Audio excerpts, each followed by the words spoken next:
pronuncia, lo abre la boca, que lo que el corazón le dé, Señor y Padre amado, bendito Dios.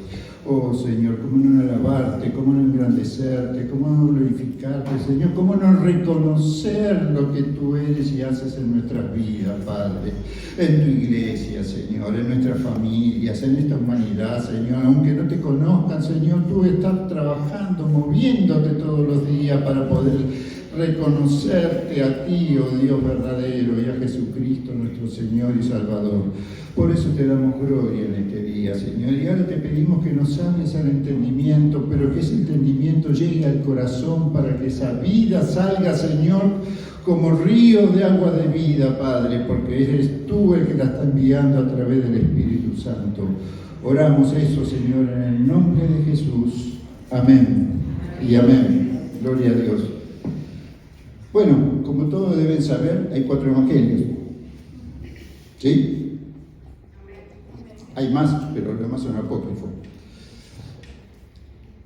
El primer evangelio que se dio a conocer, el de Marcos, comienza Evangelio de Jesucristo, el Hijo de Dios. Ya directamente lo define como Hijo de Dios. Segundo evangelio, ha dado a conocer el de Marcos, lo presenta como el rey heredero de David, que llega como hijo de Abraham, en la genealogía. Y el de Lucas, tercer evangelio, lo presenta como el Hijo del Hombre, que llega la genealogía hasta Adán. ¿Qué tienen en común estos 3 evangelios que se llaman sinópticos, que son simultáneos, se tienen que entender juntos? Es que hablan del ministerio de Jesús en el tiempo que estuvo con nosotros y lo que sucedió y lo que él dio, el testimonio de vida y el mensaje que les entregó a sus apóstoles y a sus discípulos para que continuaran la obra hasta que Él regrese. Ahora hay un cuarto evangelio.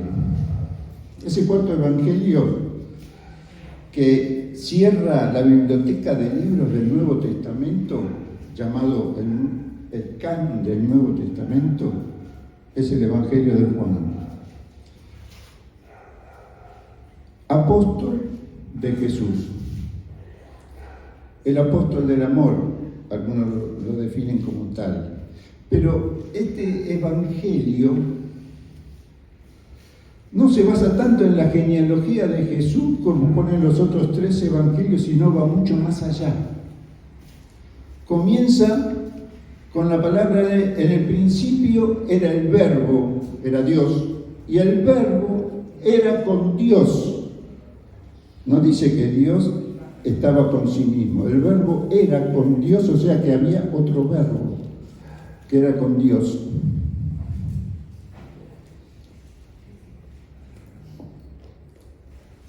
Y después sigue diciendo, ya en el capítulo 1, que la luz vino al mundo y que nosotros hemos visto su gloria, la gloria del unigénito Hijo de Dios. O sea, ya lo está presentando como el Hijo de Dios, pero que no como el Hijo de Dios que nació de María y José, simplemente, sino mucho más allá, como el Hijo eterno de Dios,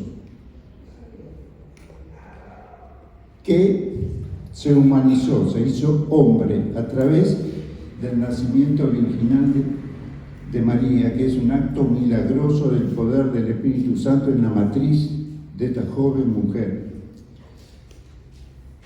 Y Juan lo presenta a Jesús no como muchos lo entienden, mitad hombre, mitad Dios, tanta parte de Dios, o que nació como hombre por la unción del Espíritu Santo, pero en el bautismo fue ungido cuando este es mi hijo amado, o si no, cuando fue después el resucitado, justificado por Dios a través de su vida y lo ascendió a los cielos, Y como dice el autor de Hebreo, es el sumo sacerdote que nos abre la puerta del cielo para que cada uno de nosotros podamos entrar. ¿Lo sabía eso? ¿Que puede entrar? No se calle cuando tiene una necesidad, vaya al trono de Dios. Y esto es la obra que él hace. Y usa una palabra en el griego escrito, el Evangelio de Juan, dice amén, amén, lego imim. Traducido es amén, amén, de cierto te digo. Una doble afirmación de lo que se va a decir a continuación o que se acaba de decir, depende del lugar donde se ubique dentro del contexto de los versículos. 14 versículos tienen eso. Hoy vamos a ver 3, que tiene que ver con 3 verdades que hacen a la base de la creencia religiosa cristiana.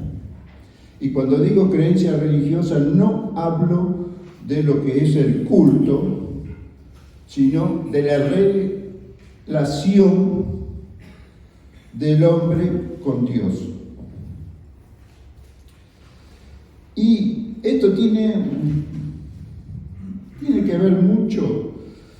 Jesús era una persona práctica y que sabía medir los tiempos y no perdía oportunidad. En cuanto le daban un motivo, él exponía la palabra de Dios. Y acá comenzamos. Yo quiero que si podemos leer en partes el Evangelio de Juan, capítulo 5, versículo 19. Vamos a leer del 19 al 23, porque acá habla empieza con la primera verdad.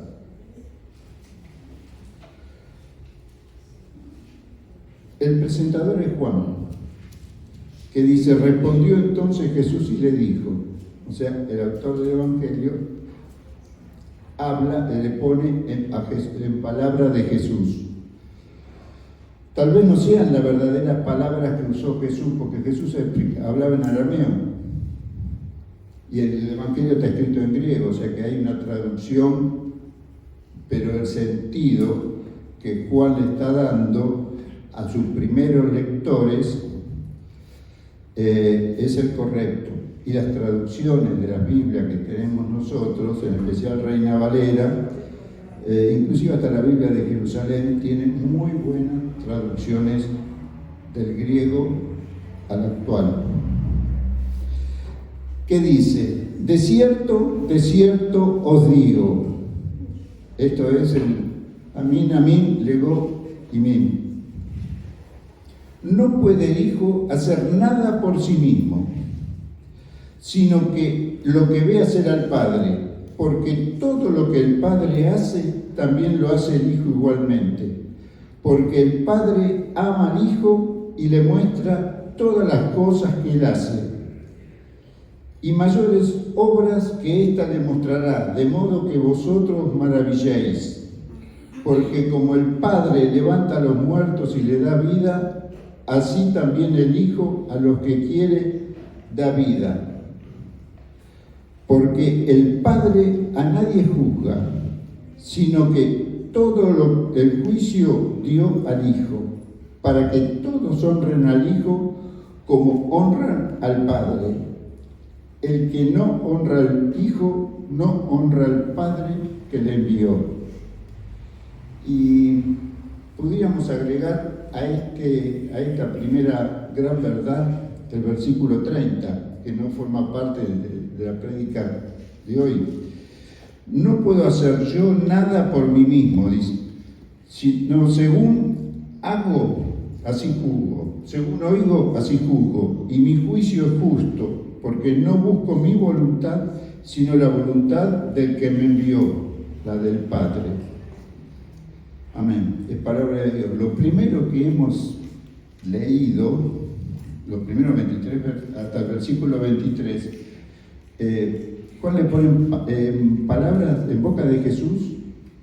una palabra que lo está dando en tercera persona, pero el versículo 30 se habla en primera persona. O sea, él hablaba del Hijo en tercera persona, en el primer versículo. En el 30 ya se define directamente. Yo no puedo hacer nada porque es lo que el Padre me envió. O sea, ya es el Hijo encarnado. ¿Y a qué se debe esto? Se debe a un choque con la religión del momento. Porque en un Shabbat, un sábado, Jesús va llegando a Jerusalén, supuestamente era una de las fiestas de los judíos, dice que posiblemente haya sido de los tabernáculos.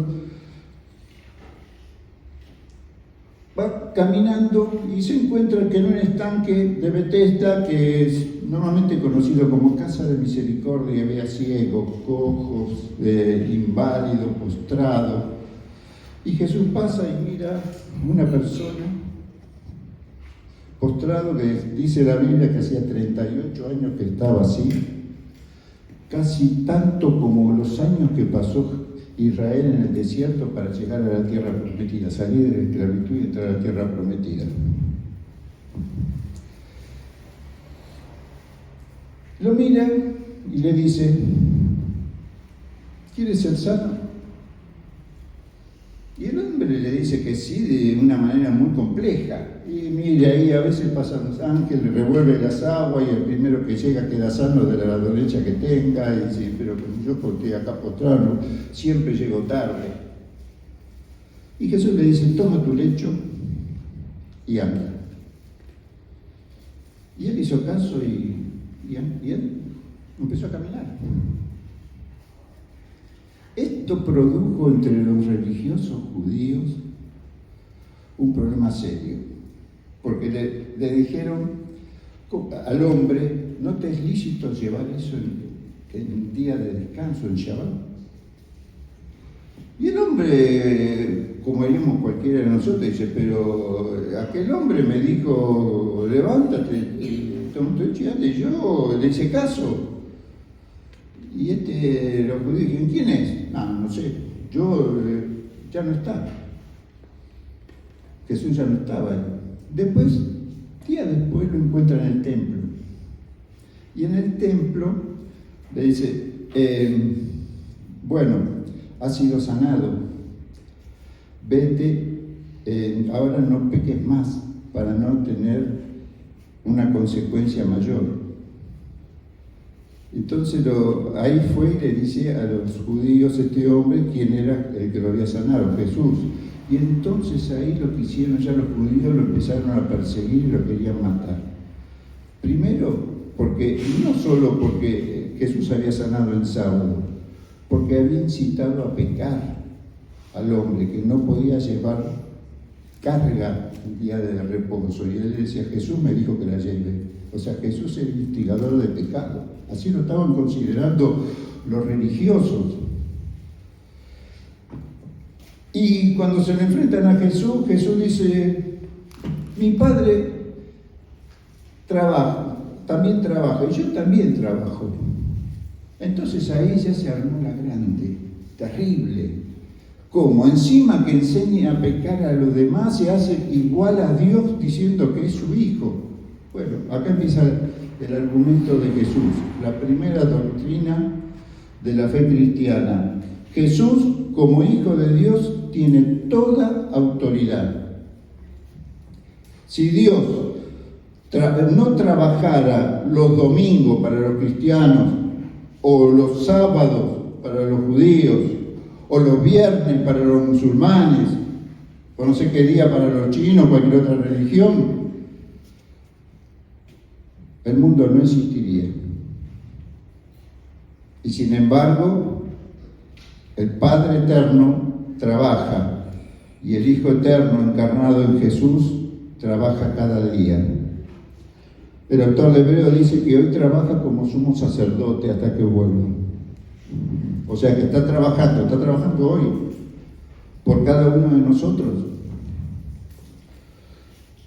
Como hijo, Jesús le está diciendo a los religiosos que no actúa por su propia cuenta. En el famoso de cierto os digo, no puede hacer el Hijo nada por sí mismo, sino lo que ve hacer al Padre. O sea, Jesús hace lo que Dios hace. ¿Por qué? Porque Jesús es Dios. ¿Cuesta entenderlo? Usted dice que no. ¿Saben cuántos años tardó la Iglesia en reconocer que Jesús es Dios y hombre en forma simultánea y no estaba dividido en parte?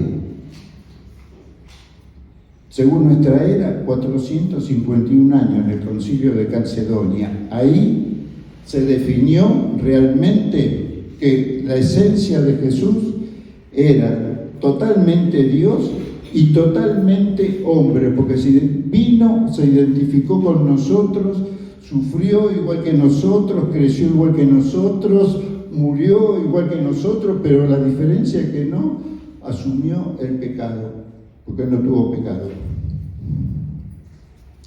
Tardó 451 años, todavía sigue cuestionándose este dictamen del concilio. Muchas religiones llamadas cristianas dudan de esto todavía. La realidad es que Jesús le está diciendo a los que lo cuestionan que como hijo actúa igual que el Padre, porque todo lo que el Padre hace, también lo hace el Hijo igualmente. O sea que Jesús no actúa diferente. Yo quiero hablar con Dios, porque Dios me entiende. El otro hermano, la otra hermana dice, no, yo quiero hablar con Jesús, porque Dios no me entiende, yo quiero llegar a Dios, pero tengo que ir a Jesús. Y la otra hermana me dice, no, yo tengo que ir por la Virgen, o por el Santo, para poder llegar a Jesús, para que a través de Jesús pueda llegar a Dios. Jesús estaba con los hombres, Jesús está con nosotros. No necesitamos intermediario para llegar a Dios, solo Jesús. El Evangelio de Juan dice más adelante que Jesús mismo, en palabra de Jesús, el que me ha visto a mí, ha visto al Padre. ¿Y sabe a quién se lo dijo? ¿No lo saben? ¿No arriesgan? Al apóstol Felipe. Felipe le dijo, muéstranos al Padre y no basta. Con todo lo que estuve con ustedes, las señales que hice, todavía no te has dado cuenta, ¿no viste que el que me ha visto a mí ha visto al Padre? Juan capítulo 14, búsquenlo después si quieren en su casa, y se van a dar cuenta de que, ¿qué quiero decir con esto? No se sienta mal si a veces usted duda en la fe. Si Jesús puede obrar, si Jesús no puede obrar. Mire, Jesús está presente. Solamente por un acto de fe usted tiene acceso al trono de Dios.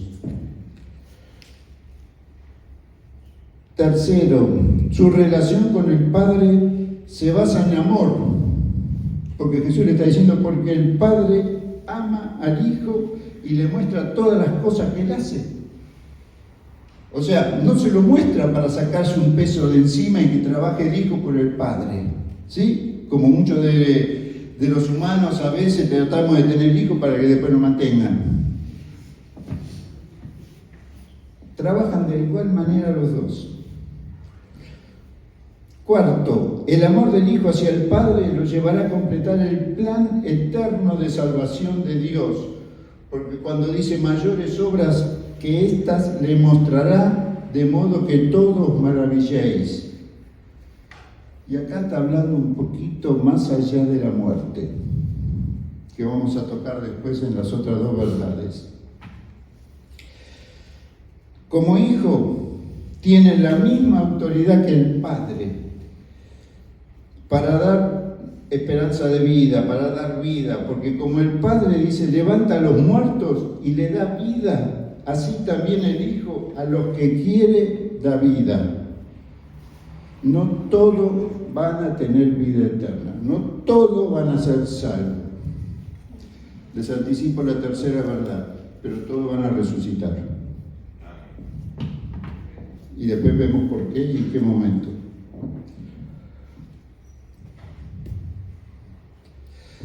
Y dar vida, para los judíos, terrible, era solamente prerrogativa exclusiva de Dios. El cachorro de león, ¿qué es? León. ¿Sí? El Hijo de Dios, ¿qué es? Hijo, no van a decir león. Bueno, son iguales en esencia. Uno no lo podemos ver en su integridad, porque no estábamos cuando se hizo los cielos y la tierra estaba desordenada y vacía, pero sí pudieron ver a Jesús, la imagen visible del Dios invisible. Y nosotros lo podemos ver por la fe, porque somos más que bienaventurados, porque no solo creemos por lo que vemos, sino creemos por lo que el Señor nos dijo y por el testimonio de los hermanos que nos precedieron, como dice Hebreo, teniendo tan grande nube de testigos que nos han mostrado que realmente Dios está obrando. Y por último, Él le está diciendo, como hijo es digno de recibir la misma honra que el Padre. ¿Sí? Porque dice, para que todos honren al Hijo. El que no honra al Hijo, no honra al Padre. Nosotros lo entendemos en nuestra finita sabiduría, conocimiento, pero los hebreos tenían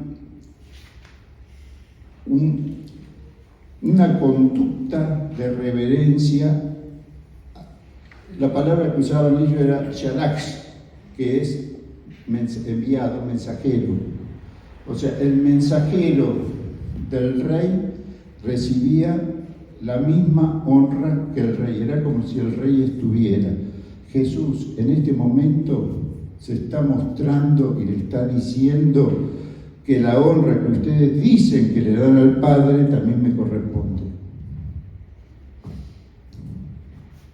Y esto no es soberbia.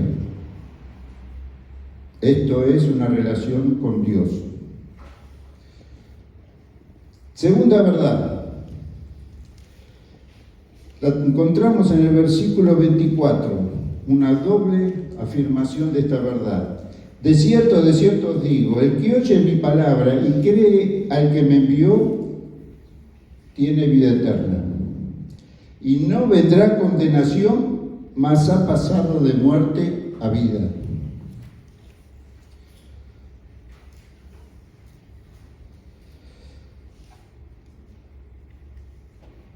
En su primera carta al Evangelio, Juan nos habla que el que confiesa al Hijo tiene también al Padre. Y esta es la promesa que Él nos hizo, la vida eterna. O sea, hay una realidad. Solo en Jesús tenemos la promesa de vida eterna. ¿Qué quiere decir escuchar la palabra de Jesús y creer en el Padre que le envió? Bueno, quiere decir tres cosas. Primero, que nos invita a entrar en una íntima relación con Él. ¿Y sabe lo que significa una íntima relación con Él, no? En no tener prejuicio, no guardarse nada, reconocer las enseñanzas que nos da. Cuando leemos la palabra y nos toca el corazón, decir, no, esto fue para el primer siglo. No, hermano, si lo estás leyendo es para vos. Segundo, es aceptar la clase que Jesús nos ofrece, aunque sea difícil y conlleve sacrificios, en la seguridad de que Él nos conduce a la paz y a la felicidad eterna, la vida eterna. Rechazarla es todo lo contrario, traerá juicio y condenación eterna. Y esto lo tenemos que tener bien en claro, porque acá van a salir otros conceptos. Tercero, quiere decir aceptar la enseñanza de Jesús hombre y la dirección del Espíritu Santo, como nos dice el autor de Hebreo, para vivir por fe, mas el justo por la fe vivirá. Porque si retrocediere, dice, no se agradará a mi alma. O sea, si yo creí y después me creo salvo y ya tengo la vida completa y no persisto en el crecimiento y en el conocimiento de la voluntad de Dios, que es a través de su palabra, para poder llegar hacia el camino de la vida eterna, estoy retrocediendo. Y el autor de Hebreos dice, eso no puede agradar a mi alma.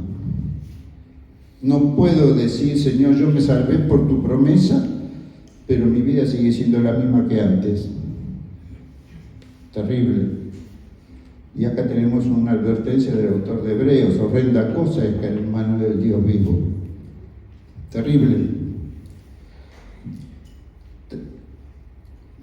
Cuando lo hacemos, cuando entramos a creer en su promesa, a vivir en lo que el Señor nos enseña, esa nueva vida, la vida que a Dios le agrada, ahí se cambian un montón de situaciones.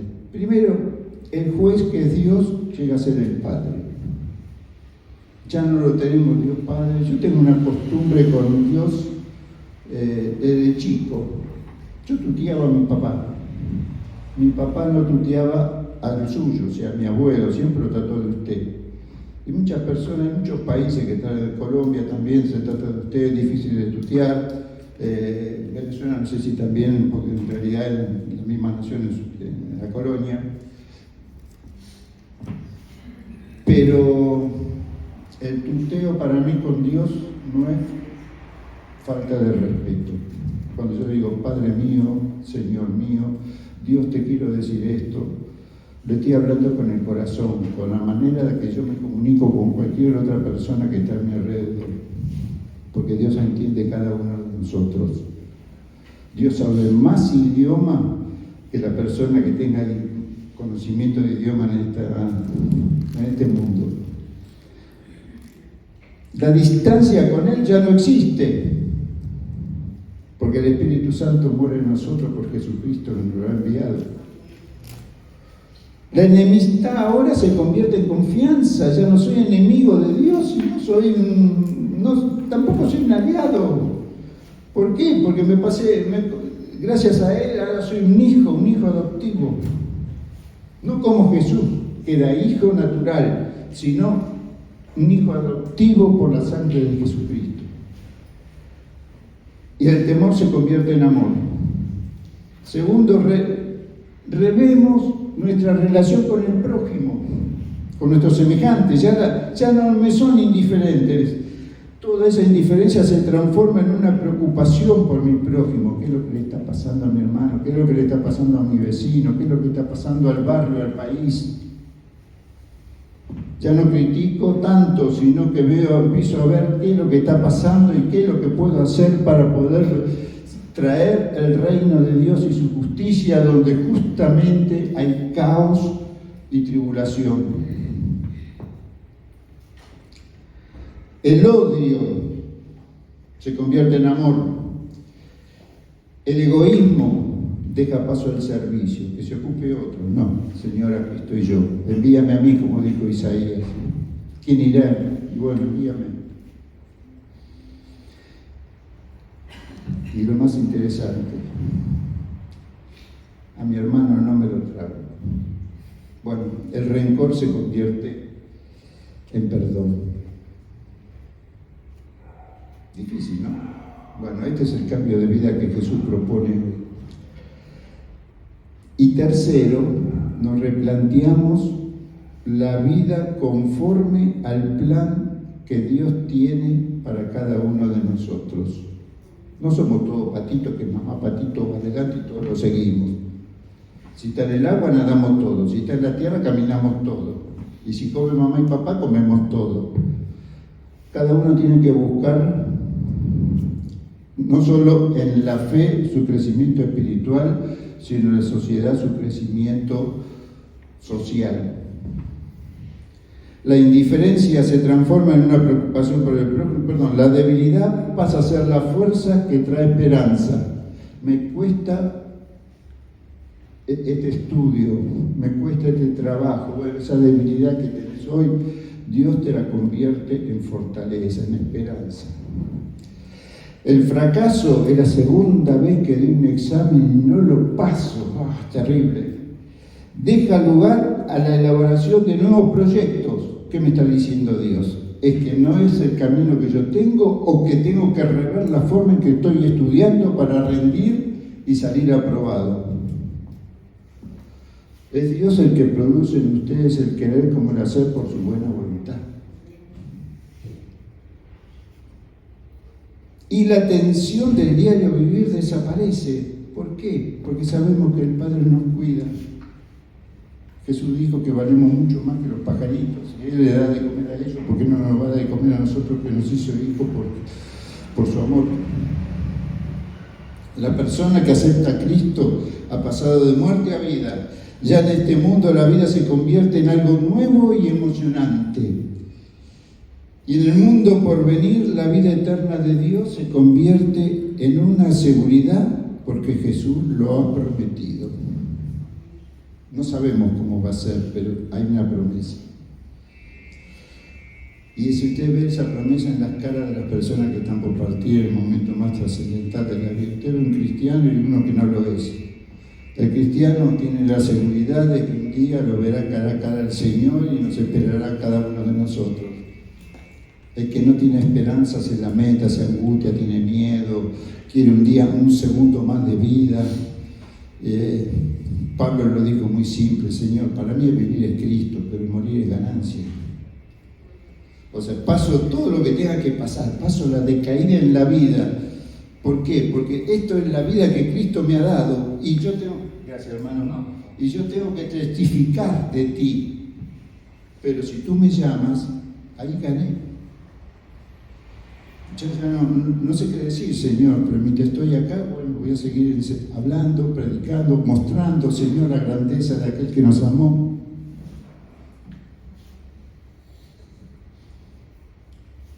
Y ahora vamos a la tercera verdad. Jesús juzgará a la humanidad.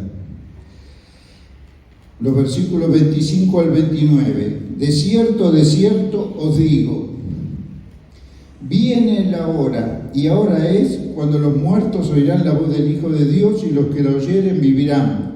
Porque como el Padre tiene vida en sí mismo, así también ha dado al Hijo el tener vida en sí mismo, y también le dio autoridad de hacer juicio, por cuanto es el Hijo del Hombre. No os maravilléis de esto, porque vendrá hora cuando todos los que están en los sepulcros oirán su voz. Y los que hicieron lo bueno saldrán a resurrección de vida, mas los que hicieron lo malo a resurrección de condenación.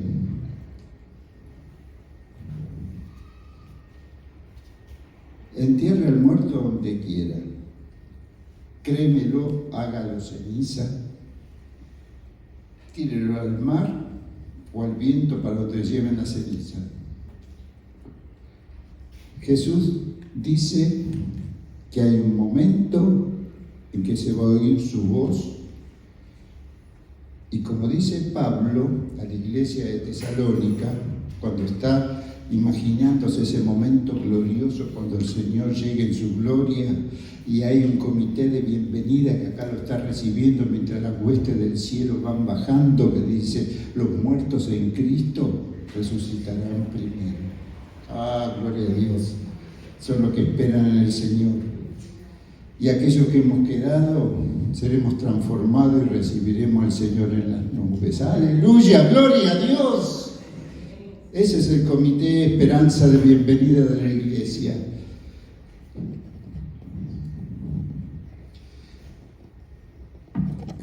El Evangelio de Mateo, en el capítulo 25, del 31 al 46, también Jesús habla algo parecido de esto. Está hablando sobre el mismo tema y dice, ya toma el ejemplo de los cabritos y de las ovejas, que lo pone uno a la derecha, otro a la izquierda, uno lo dice venir conmigo y a los otros no tienen esperanza. Pero el Evangelio este de Juan, nos lleva a entender dos aspectos de esta resurrección. El primer aspecto tiene que ver con lo que le pasó a Nicodemo, un miembro del Sanedrín que va de noche a Jesús y dice: Maestro, ¿cómo puedes hacer estas cosas si Dios no estuviera con vos? Entonces él le dice: es necesario nacer de nuevo. Capítulo 3. Increíble, ¿no? O sea, pero ¿cómo me puedo meter de nuevo en el vientre de mi madre? No está diciendo eso Jesús. Jesús no usa la palabra nacer como producto de una reproducción genética, sino le está hablando de nacer de arriba, de Dios. Y eso nuevo es lo que nace del agua y del espíritu, el agua motor de vida de la primera creación, y el espíritu que trabaja en el interior de cada uno de nosotros. Ahí es donde le está diciendo. Y ¿qué quiere decir los muertos espirituales? Y ahí tenemos un problema serio. Tenemos que entender a veces, llegar a considerar que todas las faltas son inevitables y las virtudes irrealizables. O sea que el esfuerzo no vale, no se premia ni nada. Bueno, pero la vida cristiana no puede detenerse. Si no va hacia adelante, va hacia atrás, y dejar de intentar es deslizarse hacia la muerte. No podemos claudicar en el camino de la gloria. Tenemos que seguir adelante, firmes y adelante. Es llegar a ser insensible, eso es morir espiritualmente. Ya no me importa, voy caminando y veo todos postrados acá, ni siquiera tengo palabra como Jesús, sabe, toma tu lecho y anda, ya no puedo hacer nada, y ser insensible ante el pecado, la miseria, el sufrimiento del mundo. Podemos contemplar el mal sin conmovernos internamente. Si sentimos eso, realmente estamos muertos espiritualmente. Necesitamos la vida de Jesús que nos reviva. Si desaparece la compasión, el corazón está muerto. Estar muerto espiritualmente es estar vencido por la realidad de la vida. Ya no me interesa prosperar más. Si el gobierno me paga un plan, bueno, yo sigo con ese plan, porque mire, si yo tengo que viajar, tengo que 2 horas de viaje de ida, 2 horas de viaje de vuelta, y trabajar por un poco más de lo que me da el gobierno, y no vale la pena, prefiero quedarme 4 horas más en casa. Me quedo siempre en casa, salvo que me llamen a una marcha. Es lo que está pasando. Estamos fomentando muertos espirituales. Familia que crecen, hijos que crecen, forman familia, hijos que crecen, luego por tercera generación, sostenidos por el Estado y sin producción en la sociedad. Y encima entorpeciendo el tránsito para los que van a trabajar. Esto es una realidad que la Iglesia calla. Pero queremos que entren a la congregación, que escuchen la palabra, que ofrenden, y después que sigan con su vida afuera. El gobierno les va a dar el próximo plan. Esto no sucede solo acá, ¿eh? Hay otros países que también lo hacen. Y lo más terrible es haber dejado de arrepentirse. Yo creo en Dios, pero mira lo que hiciste al hermano. No me importa. Se lo digo, no, pero no era mi hermano, era mi vecino. Tampoco me importa. La primera vez que cometemos un pecado, conociendo la palabra, nos duele. La segunda vez, ese mismo pecado nos va a costar menos dolor. La tercera vez vamos a ser casi insensibles. Ya después lo hacemos habitualmente, como si fuera algo natural, como si tomara agua. cuando llegamos a esa situación, tengan presente que estamos muertos espiritualmente. Y la Iglesia va a ser la primera en ser juzgada por la conducta de sus miembros. La primera carta de Pedro nos dice en el capítulo 4: así que ninguno de vosotros parezca como homicida o ladrón o malhechor o por entremeterse en lo ajeno, pero si alguna cosa padece como cristiano, no se avergüence, sino glorifique a Dios por ello, porque es tiempo de que el juicio comience por la casa de Dios. Y si primeramente comienza por nosotros, ¿cuál será el fin de aquellos que no obedecen el Evangelio de Dios?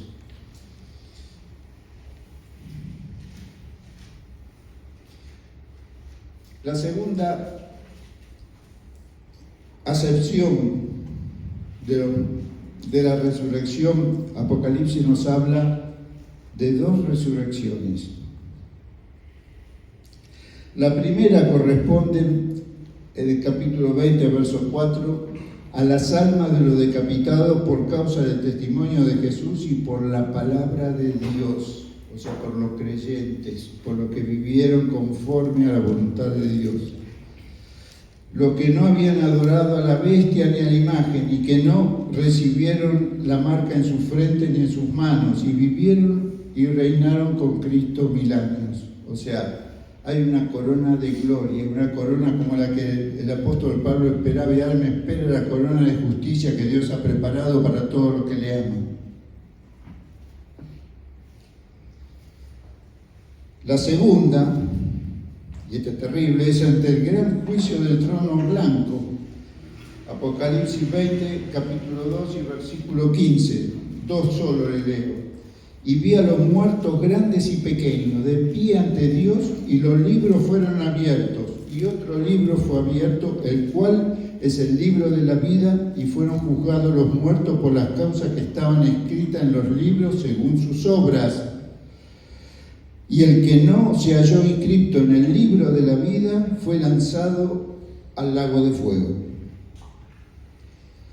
Y en el versículo 6 del capítulo 20 nos decía: bienaventurado y santo el que tiene parte en la primera resurrección, esa famosa que dice Pablo cuando Cristo venga, que leímos en Apocalipsis capítulo 20, versículos 2 y 15. La segunda muerte no tiene potestad sobre esto, sino que serán sacerdotes de Dios y de Cristo y reinarán con Él. Nosotros en esta vida forjamos nuestro futuro. Siempre decimos que decimos a nuestros hijos, tratamos de enseñar a nuestros alumnos que todo lo que aprendemos estamos forjando nuestro futuro para poder ejercer y demás. Y también para la vida eterna estamos ejerciendo nuestro futuro. Nos estamos capacitando para pasar la eternidad con Dios o para un lamento eterno. ¿Y quién es el que va a decidir todo esto? Jesucristo. Porque el Padre a nadie juzga, sino que le ha dado el juicio al Hijo. Y el que tiene el Hijo tiene la vida, y el que no tiene el Hijo no tiene la vida. Esto es doctrina de la Iglesia, que cuesta a veces comprender, cuesta entender, porque asusta, pero también motiva. ¿Cuál fue el error de los... Estamos terminando. La palabra hamartía, que se traduce como pecado, tiene que ver en cierto modo también con el error de entendimiento, interpretación de concepto y demás. Los judíos estaban juzgando a Dios en la presencia de Jesús. Porque por no respetar la ley que Dios les había dado al pueblo de Israel respecto al Shabbat. Y no vieron que Dios sigue obrando todos los días. no vieron que esa persona que todavía no había sido exaltada, no había sido llevada a la cruz, ellos estaban haciendo todo para llevarlo. No solo ya lo habían condenado, ya lo habían juzgado, y ahora faltaba nada más que lo mataran. No lo podían hacer porque tenía que hacerlo, digamos, el poder de turno, que era Roma, que tenía que hacerlo. Y así lo hicieron. Pero lo rechazaron. Por eso Juan dice: a los suyos vino y los suyos no lo recibieron, mas a todos los que lo recibieron le dio la potestad de ser hechos hijos de Dios. ¿Eres un hijo de Dios? Gloria a Dios. ¿No eres un hijo de Dios? Hoy tienes la oportunidad. No puedes ejercerlo. Si no has conocido a Cristo, no has recibido ese perdón de Dios, no te has entregado a Él de corazón, o quieres seguir viviendo con la promesa de Cristo, pero con tu realidad que va en contra de lo que Cristo espera de vos, simplemente te pido, yo no te voy a pedir que levantes tu mano, ni que te pongas de pie, ni que pases al frente, simplemente te voy a pedir que cierres los ojos, te mires hacia adentro y en lo profundo de tu ser, en comunión con el ser superior, en Cristo, nuestro Padre eterno, deja que el Espíritu Santo obre en tu vida y o agradécele o simplemente pídele perdón: Señor, hasta aquí he llegado y quiero ser nueva criatura. Las cosas viejas, Señor, han pasado, quiero que todas sean hechas nuevas, pero no conforme a mi voluntad, sino en la tuya. Oremos. Padre, hemos predicado esta palabra. Te pido simplemente, Señor, que el Espíritu Santo golpetee en lo más profundo de nuestro ser para que podamos salir con la sed de tu enseñanza, de tu palabra, que podamos entender, Señor, cómo tú te has manifestado al mundo, cómo te hiciste hombre igual que nosotros, Señor, cómo fuiste nuestro sustituto en la cruz y cómo por tu llaga, Señor, hemos sido curados de ese pecado y de todo lo demás, y en esa resurrección eterna, Señor, que el Padre te ha dado. Señor, tú nos prometiste esa esperanza. Te ruego, Señor, que estés obrando en nuestras vidas, que insensibilices todo corazón que todavía está endurecido, con dudas, y que el amor de Dios, que sobrepasa todo entendimiento, gobierne cada uno de nuestros corazones, Señor, para poder ser testimonios fieles de tu presencia en medio nuestro. Esta iglesia te lo clama, Dios, te lo clama para el testimonio personal, te lo clama para el testimonio público, te lo clama, Señor, para poder predicar el Evangelio, y te lo clama, Dios, para que en el poder del Espíritu Santo, Señor, nosotros podamos ser testigos fieles de que no tengamos nada que avergonzarnos para predicar bien la palabra de verdad. Te damos toda la gloria y te agradecemos por este tiempo, en el nombre bendito de Jesús. Amén. Para la gloria de Dios.